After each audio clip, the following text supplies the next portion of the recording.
Cristel, a ver, dale para que ingresen. Cristel, no te duermas, Cristel. Dígame, doctor. Ya, ya han accedido, está bien ya. Listo, empezaremos entonces. Muy buenas tardes. Vamos a hacer hoy día el tema de dolor abdominal agudo y crónico. Se ve, ¿no? Sí, la pantalla, aunque está chiquita, se ve, ¿sí?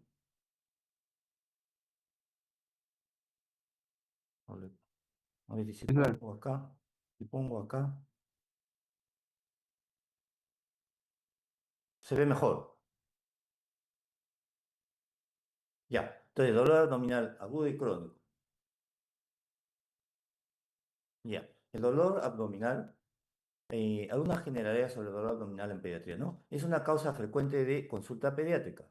El 15% de las consultas en pediatría van a ser por dolor abdominal en los pacientes entre 5 y 14 años. Se va a acompañar frecuentemente de otros síntomas.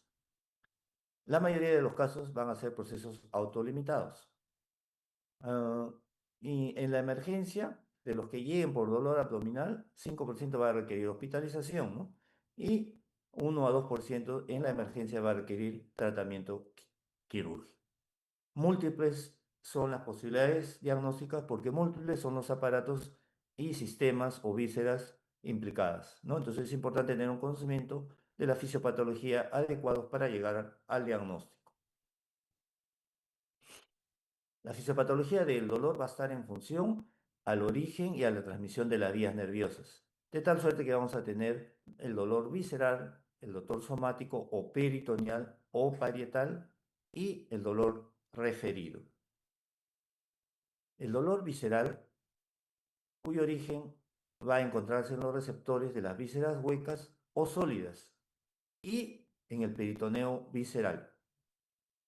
Los estímulos pueden ser mecánicos, como distensión, estiramiento, tracción o contracción, o pueden ser por espasmos viscerales o isquemia. La transmisión va a ser lenta, implicándose la fibra C sin mielina. Y las características de este dolor visceral van a ser de un dolor impreciso, mal localizado, difuso, con sensación de quemazón o incomodidad de intensidad variable y no se va a encontrar en una posición antálgica. Y va a estar además asociado a manifestaciones vagales como náuseas, vómitos, diaforesis, palidez, ansiedad o taquicardia. El dolor somático va a ver, voy a Cristel, ¿tú puedes llevar esto para afuera? Lo achico acá y acá también. Ya. Entonces, el dolor somático o peritoneal, su origen va a estar en los receptores del peritoneo parietal en la piel y músculos. Los estímulos para este dolor van a ser la eliminación de metabolitos tisulares, postinflamación o isquemia. La transmisión va a ser rápida porque están implicados la fibra C más las fibras delta milenizadas. Entonces, la transmisión es rápida. Las características van a ser de un dolor bien localizado, punzante, intenso, que se exacerba con maniobras y movimientos y va a provocar quietud. Entonces, el paciente va a adoptar una posición antálgica.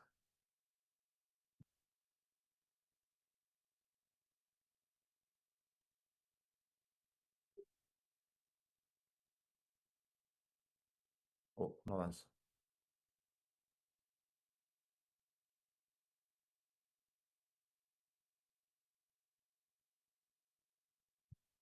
Mm, No avanza. ¿Qué pasó?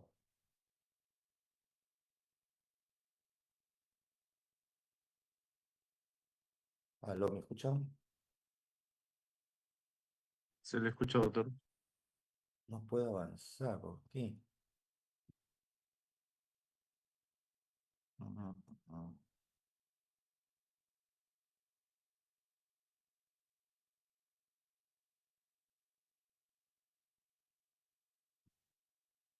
No avanza.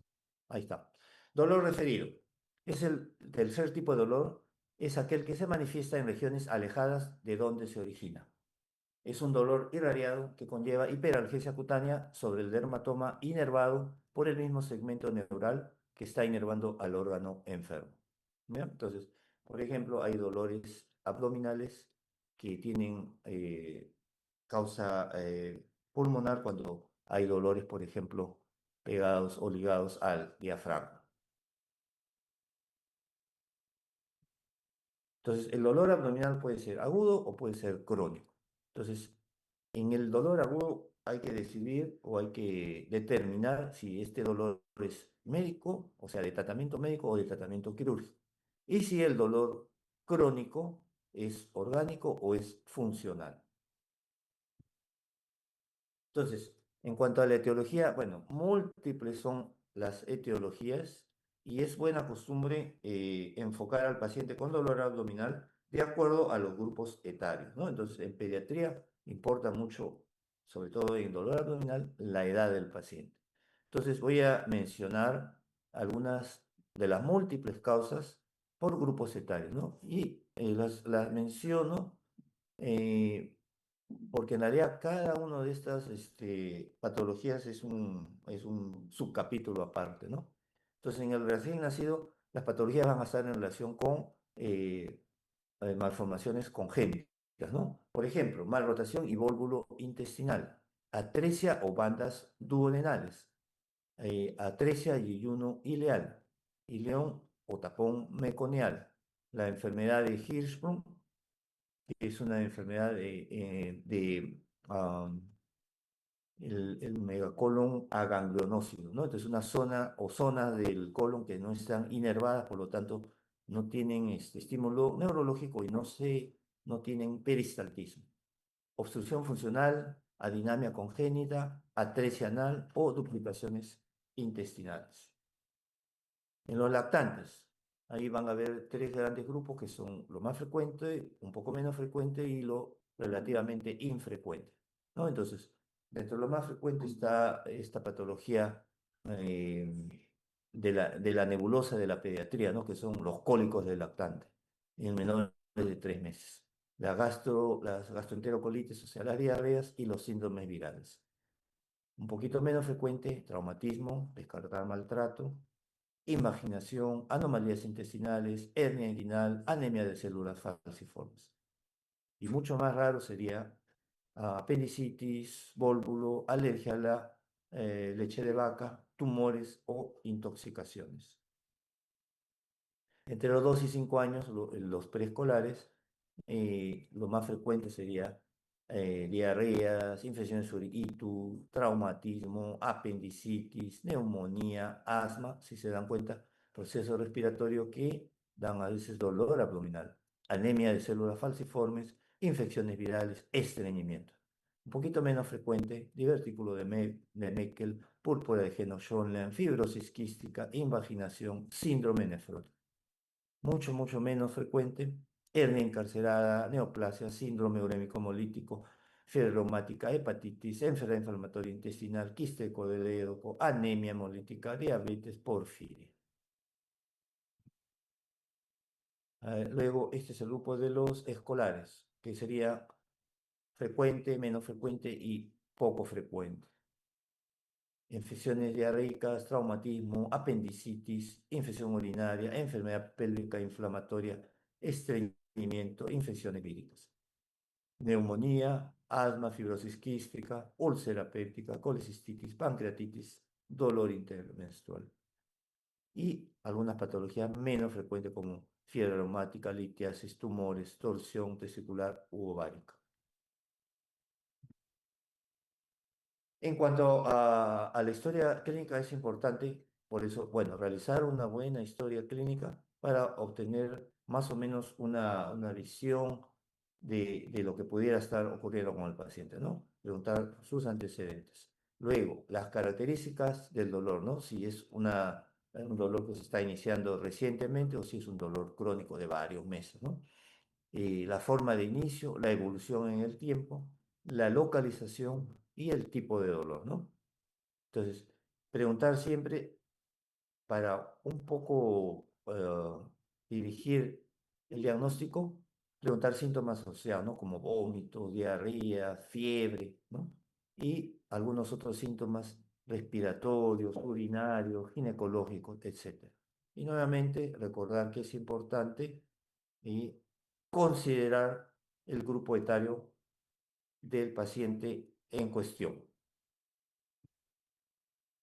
Sugieren alguna patología quirúrgica, aquel abdominal severo, dolor abdominal severo de más de 6 horas, que presenta vómitos persistentes, biliosos, posterior al dolor, y el paciente que ya está anoréxico, que no desea comer nada. En el examen físico observar el aspecto general, ¿no?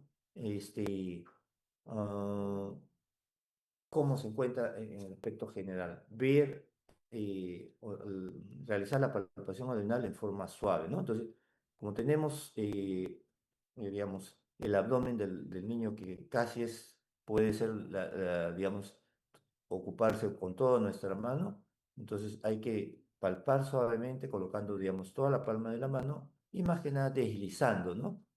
Observando la expresión del niño. Palpar con toda la mano, evitar palpar bruscamente con manos frías o perpendicular al abdomen, ¿no? Lo mejor es por eso posar la palma de la mano y ahí desplazar un poco la mano. Exploradora. Observar y repetir el examen luego de 3 a 4 horas. Los diagnósticos posibles también según la localización también es importante, ¿no? En la zona epigástrico pensar en diferentes enfermedades como gastritis, gastroenterocolitis, dolor post-esfuerzo al vomitar, enfermedad ulceropéptica, apendicitis temprana, ¿no? En la zona periumbilical, dolor abdominal no específico, gastroenteritis. Y en el abdomen inferior, estreñimiento, infección urinaria, apendicitis de localización pélvica. Cuadrante inferior derecho, apendicitis, patología ovárica o testicular, torsión quiste. Y en el cuadrante inferior izquierdo, estreñimiento, dolor abdominal no específico, patología ovárica o testicular. En cuanto a los exámenes auxiliares, el diagnóstico de la mayoría de las patologías del dolor abdominal agudo en pediatría se van a basar en la historia clínica y en el examen físico, ¿no? Los exámenes auxiliares confirman la sospecha clínica. Es decir, los exámenes auxiliares vamos también a solicitarlos de acuerdo a la sospecha clínica que tengamos.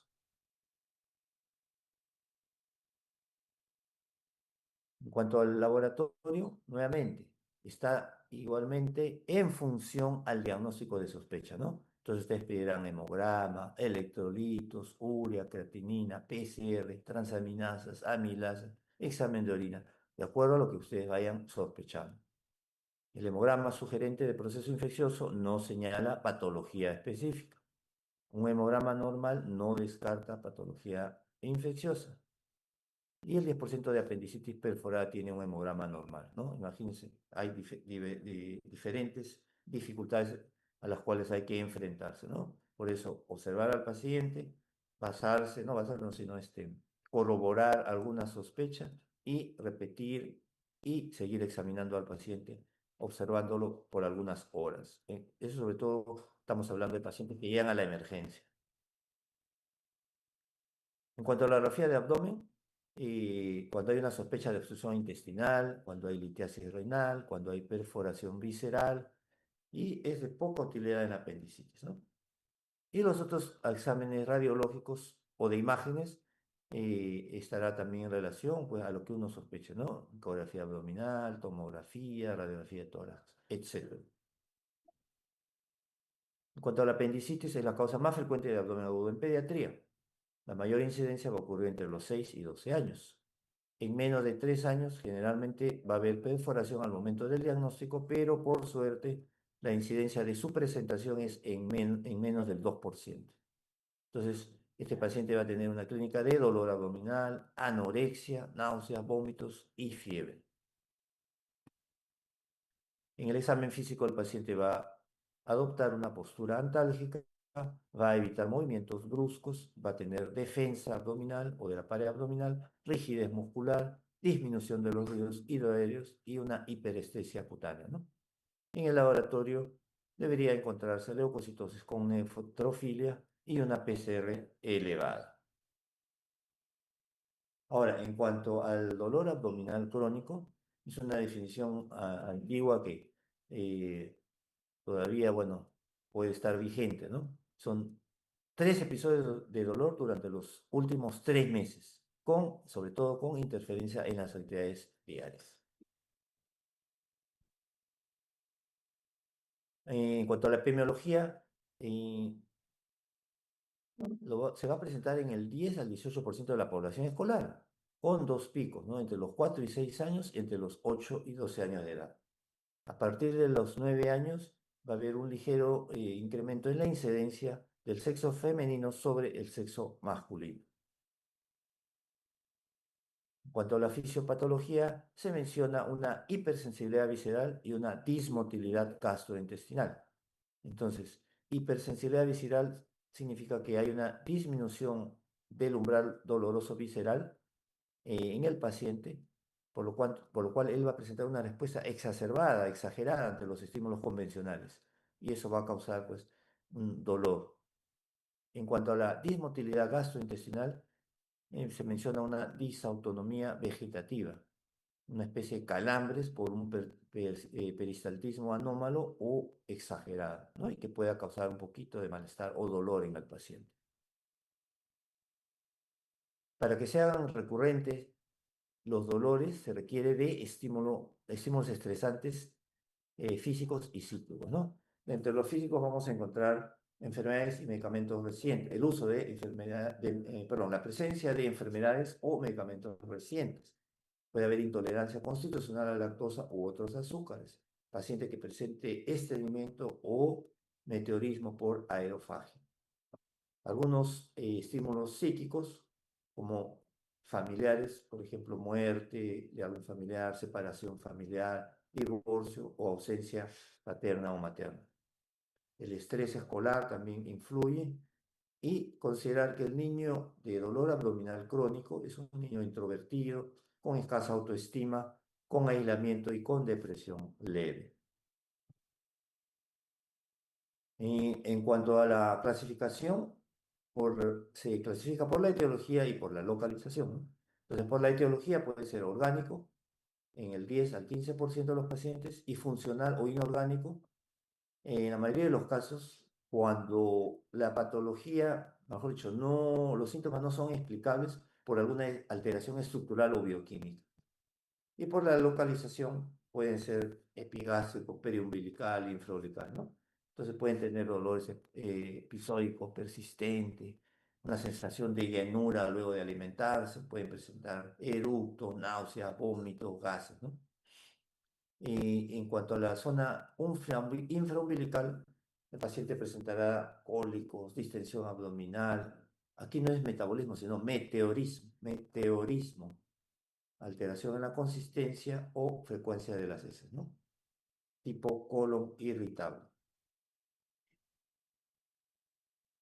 Bueno, algunas características del dolor abdominal funcional se va a presentar en los mayores de 5 años, ¿no? Es paroxístico, puede presentarse en cualquier zona del abdomen, es un dolor sordo agudo, tipo cólico, sin irradiación, con intervalos libres de síntomas. No hay una relación con actividades, comidas o patrones de defecación, pero va a interferir con la actividad normal, ¿no? Y al examinar o realizar exámenes auxiliares, todo sale normal. No hay una explicación aparente. En cuanto al dolor abdominal orgánico, sí tenemos que se presenta en menores de 5 años, generalmente, ¿no? Y entonces va a haber síntomas generales, ¿no? Y que le llaman las red flags, o sea, las banderas rojas, ¿no? Entonces, que dicen hay que prestar atención porque algo más pasa, ¿no? Por ejemplo, el paciente va a tener fiebre, va a tener disminución del peso, pierden peso, va a haber desaceleración del crecimiento, síntomas articulares, puede tener vómitos, vómitos con sangre, el dolor va a despertar al niño por las noches, tiene dolor con irradiación a diferentes zonas, puede presentar disuria, hematuria, dolores accesorios. ¿Sí? Y tiene antecedentes también, ¿no? De enfermedades. Revisar también la zona perineal, fístulas, colgajos, fisuras, sangrado oculto en las heces, ¿no? Y en el laboratorio debe salir algo anormal, ¿no? leucocitosis, BCG, baja albúmina, anemia. Entonces, múltiples opciones por estudiar para ver de dónde viene el problema. ¿Ya? Y bueno, múltiples también son las posibilidades, pues, ¿no? En las causas orgánicas, ¿no? Esofagitis, úlcera, malrotación intestinal, pólipos, hernia, estreñimiento, parasitosis, malabsorción, tumores, problemas hepatobiliares, problemas respiratorios, ¿no? Infección, inflamación o tumor cerca al diafragma, genitourinarios, nefrolitiasis, pielonefritis, etcétera, metabólicas, musculoesqueléticos, ¿no? Traumatismo, tumores, problemas de la columna también.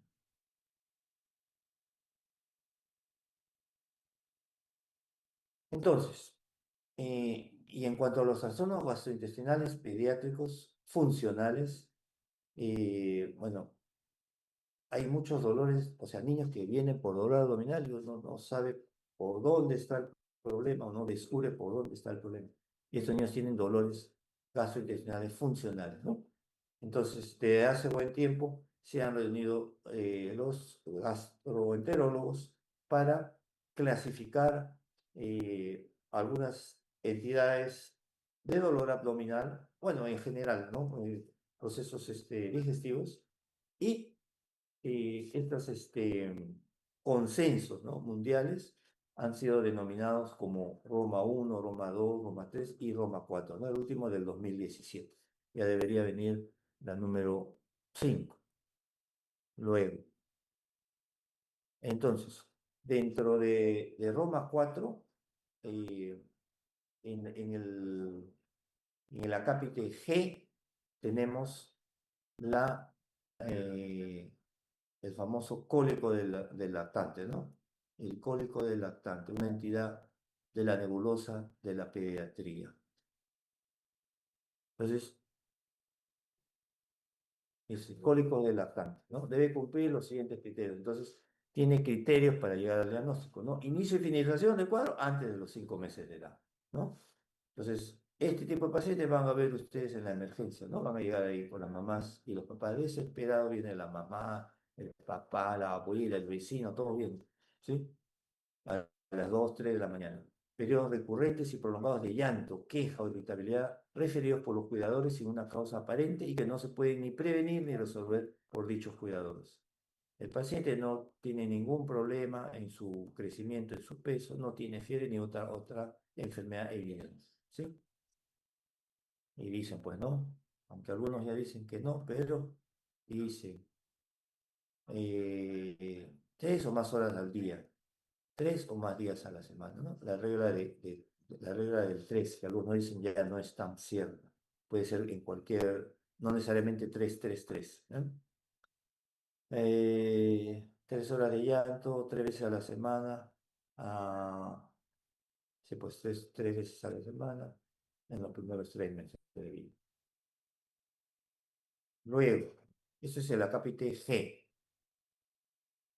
En la parte H, si se dan cuenta, ahí tienen H2. Todos los H2 están ahí, los dolores abdominales funcionales, ¿no? Son los dolores crónicos. Ahí está la dispesia funcional, el síndrome del intestino irritable y de la migraña abdominal y el dolor abdominal funcional no especificado. Entonces, cada una de estas entidades va a tener una, eh, unos criterios y sobre todo también en el tiempo, su presentación, la frecuencia y el tiempo para poder catalogarlo, además de algunos otros criterios, ¿no? Entonces, veamos. Esta es la dispesia funcional. Entonces, tiene que tener un tiempo de enfermedad y los síntomas al menos 4 días al mes, ¿no? Entonces, y tiene algunas características o subtipos, ¿no? Por ejemplo, el síndrome de disconfort postprandial y el síndrome de dolor epigástrico, ¿no? Entonces, ojo, pestaña y pluma, revisar las características de los subtipos y de los criterios para poder diagnosticarlos, ¿no? Entonces, yo le voy a pasar después las diapositivas a Cristel para que se las alcance a ustedes, ¿no? Y puedan repasarlos. Síndrome de intestino irritable también tiene que tener un tiempo de presentación antes del diagnóstico. Tiene que tener algunos criterios, ¿no? Debe incluir todos los criterios siguientes al menos 2 meses, ¿no? Criterio A, tiempo de eh, días de enfermedad, no se resuelve con el estreñimiento y después dar una evaluación médica adecuada. El otro diagnóstico es Ah, esta es la, mencionó creo que es la de migraña abdominal, ¿no? Entonces tiene que tener anorexia, náusea, vómito, cefalea, fotofobia, palidez. El dolor asociado con dos o más de los 7 síntomas, ¿no? Y también, como dije, tiene que ver con la frecuencia y con el tiempo previo al diagnóstico. Luego, el dolor abdominal funcional no especificado, ¿sí? Eh, mm, igual con algunas características que hay que considerar, ¿no?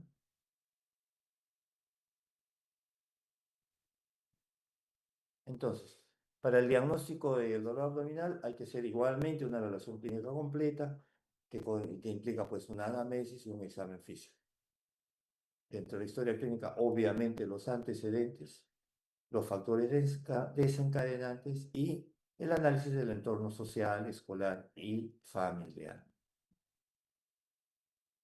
Entre los exámenes auxiliares, lo principal sigue siendo la evaluación clínica, ¿sí? Estar atento y observar síntomas de alarma que sugieran organicidad, dentro de los cuales pues ustedes realizarán el hemograma, BCG, examen de orina, parasitológico, TB en meses, endoscopía o ecografía. Pero claro, no van a hacerle a todo esto, pues, nuevamente, ¿no? De acuerdo a la sintomatología, de acuerdo al cuadro clínico, de acuerdo a la historia clínica, lo que ustedes sospechen, irán haciendo, ¿no? Entonces, no es que viene el dolor abdominal crónico, ya endoscopía, ¿no? ¿No? De acuerdo a lo que ustedes vayan viendo o sospechando. El tratamiento debe ser un manejo específico de la enfermedad orgánica si se detecta un dolor abdominal de origen o de tipo orgánico. Los sintomáticos para trastornos funcionales, ¿no? Procinéticos, anticolinérgicos, fibra, etcétera, etcétera, dieta, etcétera, etcétera. El tratamiento familiar incluirá pues la educación, tranquilización y apoyo continuo al paciente y su familia, identificando fuentes de estrés e intentando bajar el estrés y la tensión en línea. Específicamente pues en los pacientes que ustedes sospechan dolor abdominal funcional. El pronóstico, ¿no? De los trastornos funcionales, el 50% va a presentar una resolución completa. El 25% presentará persistencia de dolor abdominal en adultez. Y el 25% va a presentar otros trastornos psicosomáticos. Ya, hasta ahí. Muchas gracias. No sé si alguien tenga algún comentario, alguna pregunta.